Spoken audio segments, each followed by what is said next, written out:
কে আপনি? কি হয়েছে এত রাতে? এভাবে কেউ দরজা ধাক্কায়? মাফ করবেন ডাক্তার সাহেব, আমি বদরপুর গ্রাম থেকে আসছি, জমিদার হাসমত সাহেবের বাড়ি থেকে। জমিদার হাসমত? বদরপুরের জমিদার? কিন্তু এই দুর্যোগে আপনি এখানে কি করছেন? আমাদের ছোট সাহেব, জমিদারের একমাত্র ছেলের জ্ঞান ফিরছে না, অবস্থা খুব খারাপ। জমিদার সাহেব আপনাকে এখনই নিয়ে যেতে বলেছেন। এই ঝড় বৃষ্টিতে কিভাবে সম্ভব? মাঝখানে তো আবার নদী, এখন নদী পার হওয়া তো অসম্ভব। জমিদার সাহেব সব ব্যবস্থা করে রেখেছেন। তিনি বলেছেন আপনি যা চাইবেন তাই পাবেন, যত টাকা লাগে তিনি দেবেন। শুধু একবার চলুন, ছেলেটা হয়তো মরেই যাবে। কিন্তু ডাক্তার সাহেব, আর কিন্তু বলবেন না। একটা বাচ্চার জীবন মরণের প্রশ্ন।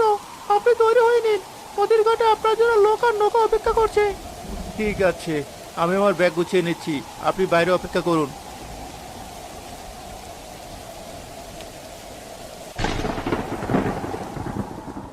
বৃষ্টি কিছুটা ধরে এলেও চারপাশ ঘন কুয়াশায় ঢাকা। নদীর ঘাট জনশূন্য। ডাক্তার নাদিম ও মজিদ ঘাটে এসে দাঁড়ায়। নদীর স্রোতের শব্দ ছাড়া আর কোনো শব্দ নেই। কি ব্যাপার? আপনার জমিদার বাবু তো বলেছিলেন ঘাটের নৌকা আর লোক থাকবে, এখন তো কেউ নেই, শুধু অন্ধকার আর কুয়াশা। আসবে ডাক্তার সাহেব, হয়তো আসছে।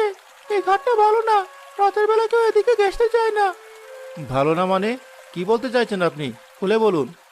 না মানে, এই ঘাটের নামে অনেক বদনাম আছে।